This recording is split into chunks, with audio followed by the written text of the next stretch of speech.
Welcome back to another episode of the Cape Copcast Chiefs Chat Edition. I'm one of your hosts, Lisa Greenberg, and I am joined by my new co-host. This is Officer Steven Klakowicz. He's our new public affairs officer and new host of the pod, replacing Mercedes. And how excited are you for your first Chiefs Chat? It's great. I'm really happy to be here. Good answer. It'll take some getting used to, but... I know our boss is sitting right here, but I have a feeling he would say that either way.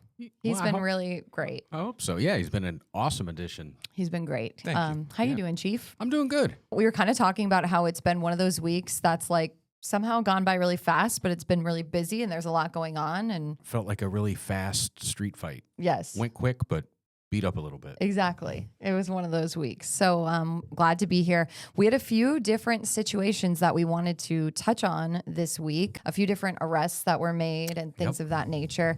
And where should we start? Should we start with the news release we put out about two kids who were arrested, two juveniles arrested for robbery by sudden snatching, and some really, really, really good police work that went into that one? Yeah, definitely would want to talk about that. Not really like TMZ style, Right. You know, like celebrating or dancing on the fact that two kids got arrested. The way I'd like to look at this or frame it for the community is we talk about community policing. You've heard that kind of buzzword for decades now, right? And when you think, the first thought that comes in your mind for community policing is community events and meet and greets and touch of trucks and Coffee with a cop. and all that is community policing. But another aspect of community policing really links up or dovetails with how we deploy and street level policing with community policing in the DNA. And what the heck does that mean? The way we deploy our people, we talked about it. We have 4 precincts that mirror the way the city's laid out: northeast, northwest, southeast, southwest. Within each precinct is a sub-zone. So let's take southeast, where this happened. In the southeast Cape, if your address is southeast something, you live in the southeast precinct. If you have named streets, like down by the yacht club, you're in the southeast precinct. And in that geographical square or polygon, there are 4 distinct subzones. Now we have the Southeast Entertainment overlay, but in that one zone where Orchid Boulevard is, we have officers that are deployed there. But they're deployed there every day. Right. They don't rotate. They don't move to Northwest the next day or Pine Island Road east the next day or out by Surfside. They are in that subzone within their precinct forever until they actually do an official transfer. And the reason for that is a community policing principle. How do you get to know your neighborhood if you move around all the time? Right. So if you're familiar, like your own neighborhood, if you leave your driveway and you're going to work, you usually do the same route every day. You know what looks normal and something out of place jumps out. Yeah. It's the same concept. Right? So that becomes your home. That becomes your home neighborhood. So you get to know that business is never open on Saturday night at 9. Why are the lights on? Why, let me go check it out. Well, maybe they're having an open house. Maybe something's good, but maybe not. And you wouldn't know that if you don't work there all the time. And the same with people that live in the neighborhood. You know who your, I guess the term would be Karens. Right? You know who your Karens are. Who your Karens are. And they call about everything. And you know that there are certain people who are prone to have the police at their house. And you know people who are always there to help, always there to wave, always walk their dog around that time. And you just get to know your neighborhood. And that's what community policing is the police make it their neighborhood too, right? We become one with the community. Right. Well, it takes a different form when you have a crime like we had earlier in the week, where somebody was going to sell an item on Facebook Marketplace. Happens a million times across the country every day. But there is a percentage of people who will prey on people selling items and not want to pay for it and steal it or set them up to come rob them later or rob them right then and there. And that's what happened. So the guy was going to sell, I believe, a cell phone. Cell phone.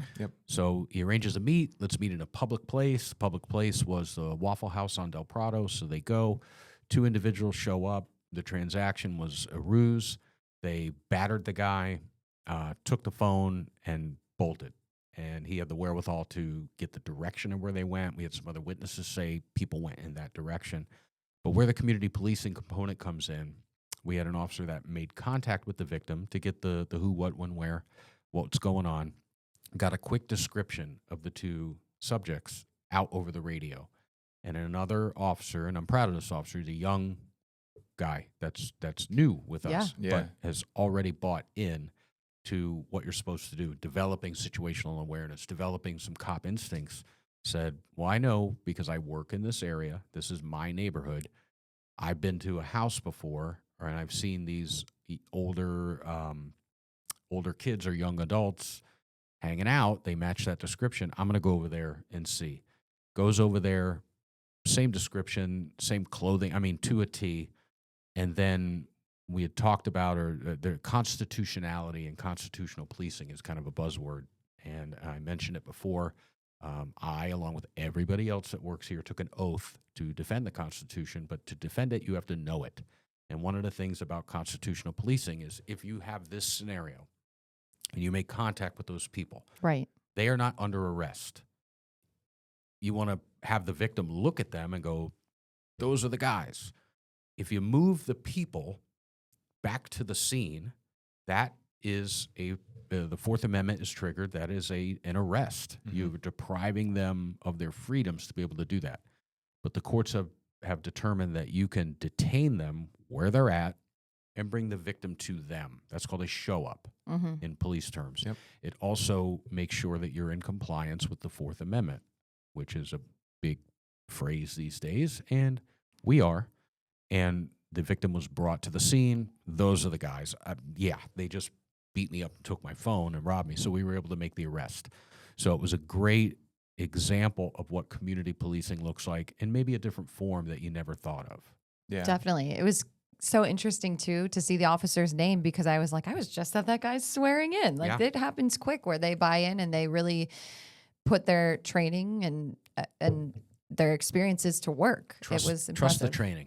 Yeah. Definitely. Right? When I first started on the road, I was on night shift, which this officer is on now. And one of my sergeants said, when you have the ability, when we have that downtime, get in your neighborhoods and drive around. And that's good just for police presence to deter crime. If somebody's pulling on door handles or looking through mailboxes and they see a police car, they're usually going to stop so just our police cars being in this neighborhood helps, but also you're driving through these neighborhoods and you start to develop these patterns and see, there's usually a car in this driveway or the garage isn't usually open at 3 a.m. And you make contact with those people. And that's how this officer was able to get that description and immediately know I've dealt with people that match that description around here. They live right down the street. And, when all those coincidences start happening, it's not a coincidence anymore. Right. So. Right. I had somebody, a friend of mine, reached out and said, hey, I just got a question. They punched the guy. How come he wasn't charged with assault or battery? And I explained to him that is a building block element of robbery. Robbery. Right. So robbery is basically 2 ingredients to the cupcake of robbery. You got the theft and the battery together. Right? Yeah. If they just took it, it's a theft. If they just punched them, it's a battery. If you punch somebody and take it, those are the robberies. So you charge the robbery, you charge the cupcake, not the eggs and the flour. Right. Right? Sure. Makes sense. That's what I told Absolutely. him. You always have the best analogies. It's always food. The food-related ones are my personal favorite, of course. We had another situation this week. We actually got a call about it, and this was something that didn't make the news. It's a little bit more of a sensitive type of topic when you involve mental health and things of that nature, but it definitely was something that was pretty big, especially for the people who lived in that area and what they experienced. Yeah, and it's we've said this on the podcast many times. We're the 7th largest city in the 3rd biggest state in the country. If it's out there, it's In here. here. Absolutely. And unfortunately, one of the things that's out there that is in here as well is mental health combined with firearms. So we had an individual on Sunday night, right? Sunday night used to be Sunday night. Now, several Sundays in a row, we've had major priority Yeah. ones and twos. Yep. And we've talked about the priority ones and twos. Those are your high priority. When you think of an emergency, that's it. Yep. And over the last 3 years, we're up 33% in our ones and twos. So this was another example of that. So on a fourth floor of a condo building or an apartment building, I'm not sure if it was condo or apartment, and we got several 911 calls that there was a man out on the balcony with an AR-15 rifle. Scary. And I think I know one for sure nationally, maybe even two, just this week of mental health crisis with an AR rifle. You get a lot of tragedy that way. And that's why I say if it's out there, it's in here. So we had somebody that fit that mold. Mental health, obviously having a mental health crisis at the time, AR-15 rifle out on the balcony. So it's not a self-contained problem. Right. This is a multi-resident problem. Yeah. Didn't ask for it. It's a lot of people in real close proximity. Absolutely. So we get the 911 call. What makes it a little bit challenging sometimes is there's an uptick in swatting calls. Yes. But you have to treat it real because for every swatting call, you got these. And it was legit. So we get there, and we were talking before the show. I've been a cop a long time, and I was a cop before Columbine. And Columbine, for younger people who might be watching, is if not the first, but the first highly publicized school shooting with a lot of victims. And it changed the game for how police respond, not only to school shootings, but any active threat, be it in a single-family dwelling, all the way up to and including a school or a shopping center or a place with a lot of people. The old thinking and training that we actually got was patrol officers go, assess, set up, contain, call SWAT, wait for SWAT. That's what they did in Columbine. It took real-time an example like that to go, that's probably not the best way because you have people that are getting actively killed. What are we doing? Sitting around. So that evolved into if you're the first officer there, you wait for you show up. Let's go. We'll form like a triangle or a diamond and then go attack the threat. Now that has evolved all the way to what is a class that we teach, and we actually subscribe to it here, single officer response to an active threat. Yep. And that's a fancy way of saying you're going to earn your money today. Mm-hmm. So if you're the SRO at a school, you're the first officer on scene at Target or a shopping center or a call like this, you got to act. So this was not an active threat, so I'm not conflating the two. Right. But what I told that story for was to show the evolution of training and deployment and expectation. So what does that mean for this call? We didn't arrive, surround, wait, call out SWAT, start negotiations, bullhorn, whole thing like that. Our officers on patrol receive high-level tactical training. They have high-level tactical equipment, shields, rifles. You meet and meet fire with fire, threat with threat. Yeah. So if the community or society is armed with AR-15 style rifles, then we have to be able to meet that threat. There was a North Hollywood shootout, proved that. So we have that type of equipment. We have that training. We have a world-class training facility with world-class trainers, and we train all the time. And the reason we do that is so speed and precision can take hold. And on a case like this, we don't have to wait and call out SWAT. We have many SWAT operators that are on shift, but you don't have to be a SWAT operator to know how to tactically respond to an urban environment or an urban threat, which is what we have when you're the 7th and the 3rd. I'll just shorten it, 7th and 3rd. So we did that. We showed up. We had shields, rifles, contain. Because it wasn't an active threat. Active threat means he's popping off rounds. He's popping off rounds. We're getting in there, going in there. And he wasn't doing that. You don't want to press the issue. You don't want to create or manufacture your own exigent circumstances, right? You don't You don't start the emergency when there isn't Right. one there, but you're prepared for it. And then we had technology where our real-time crime center and drone operators were able to use technology in real time. So he's up there pacing around with the AR in and out. We have a team knocking on doors in the neighborhood, evacuating people in real time. We don't wait for him to start shooting. Hey, you need to get out of here in case this thing goes bad. And we start evacuating the neighborhood. We have it contained, and then we have a drone that goes up. Doesn't have to go up the stairs, doesn't have to do a lot of things that humans have to do. It was able to go up and observe in real time. People on the ground seeing what's the apartment look like, anybody else in there, anybody dead in there. What else does he have? You know, just intel. And the more intel you have, we had a containment team, made contact with him, got him to come out, didn't have the AR with him, but he had a handgun with him. And as soon as he stepped out, we were able to safely take him into custody immediately. And all of that was a combination of people that are brave to do the job, first and foremost. Yep. I'll back up people that called and said, Yeah. this ain't right, and called. Definitely. We show up with the right kind of people, the right kind of training, the right kind of attitude, deployment, frontline supervision was good. And you didn't hear about it on the news because it went well. That's not a Exactly. shot at the news. Right. That is just telling you that there is so many different outcomes for these scenarios. Not to say that we got the special sauce and it won't happen. It could. But everything that we could do to resolve it without that was put into play, and it worked. And that individual was taken into custody, and hopefully can get the help he needs. There's other things in play, such as what's commonly called a red flag law or a risk protection order to take away the opportunity for that to happen again, and then maybe some court-mandated mental health. Now the real work starts. But the important thing is we don't wing it. It's not what you think it is on TV or techniques from the 90s or the 80s or even the mid-2000s. This is very progressive, front-of-line, industry standard, industry-leading technology, training, deployment, and execution.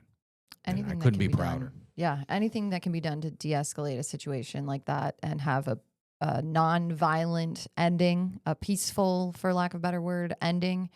I mean, that training is so important. We've talked about it. I feel like every year or so we come on the pod and we talk about a situation where this type of training and this type of situation occurs, and because of the training, it's able to end peacefully. Right. You don't roll the dice and see what, or shake the magic 8 ball and see what the outcome's going to be. These outcomes are intentional, and it's hard work and sacrifice and investment and dedication to get the result.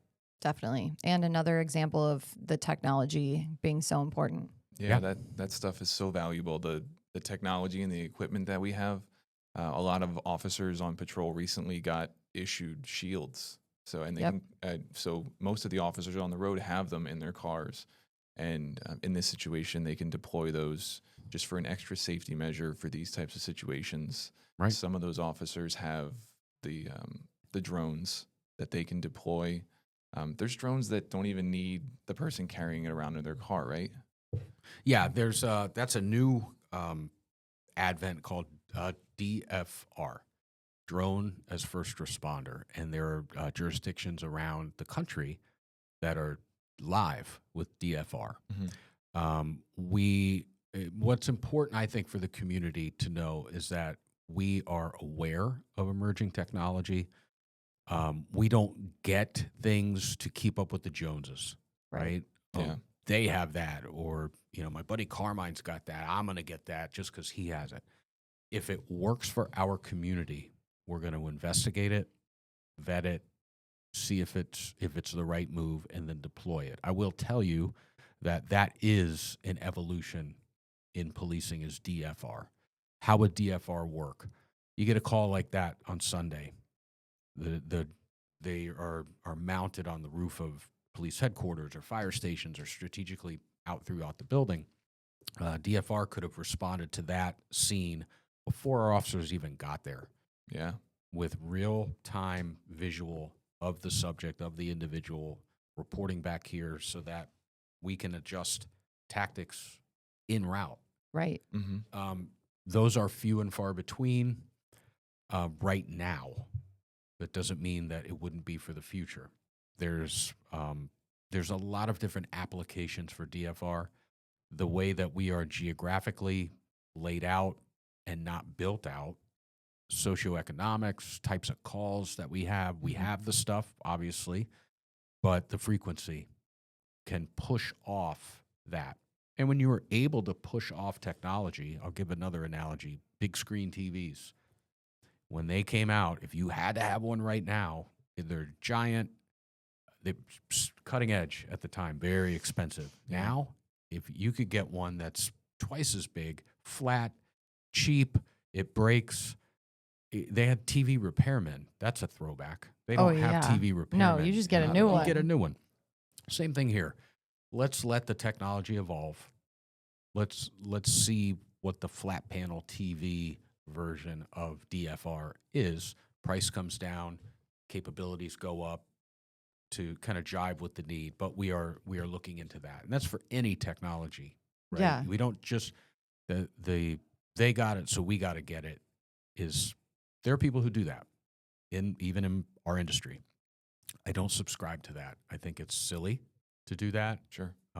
It's not, in my opinion, the best stewardship of tax money. Right. Or grant money or forfeiture money or bake sale money. It doesn't matter. You do the right, I think, research and do what's right for our community. But DFR is pretty impressive in the communities where it fits. Sure. I think it's like what you said, nothing we do is knee jerk. It's not, there's so much thought and preparation and research and all of that goes into anything that's deployed or any new technology or new tools that we get. So it's not like anything is just like, oh, they have that. Like you said, we're going to get it. It's where I have to be dad a lot, right? Yeah. Because I got really talented, forward-thinking people that are like, look at this. This is great. We got to get it. Do some research and let me see a white paper on it. Oh, man, really? Yeah, do that and then get them to understand how I think and now they think that way because it's so much more solid ground. And then you'll vet out or weed out things that you really don't need at the time. Sure. And technology is in any industry. It's not just policing. Right. If whatever field you're in at home, there's a new thing. Go to a trade show, look out. Go to the same trade show the next year. Are they still in business?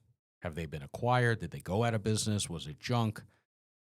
Take a beat and make sure it's really going to be best for our community. Definitely. All right. Anything else, Chief? No, kids, this is your final summer weekend. Crazy. Because school starts next week. Yeah. They got Monday off, so you got a 3-day weekend. That's good. But yeah, it's over. Back to school. Those parents are itching to get back into that routine and these. Yeah, This exactly. parent. Yeah. It's take advantage of the last weekend. Be safe. Do something fun. Don't do anything crazy. No. Keep it cool. If you made it the whole summer, kids, without committing a crime, don't do it this weekend. Yeah, it's a bad weekend to do it. Yeah, sure. exactly. We'll be out there. All right. Well, thank you, Chief. Thank Thanks, you. sir. Welcome to the pod. Thank you. And Did great, buddy. Thank you. Very I appreciate good. it. We'll close it out. Have a good one. Stay safe. Thank you for listening to the Cape Copcast, where we dive into the heart of the Cape Coral Police Department's safety initiatives, community relations, and the insightful stories of different officers that make up our department. Please like and share our podcast. If you have feedback, you can email capepdpao@capecoral.gov. And remember to follow us on social media. Our handle is @CapePD on all major platforms. Stay safe, stay Cape.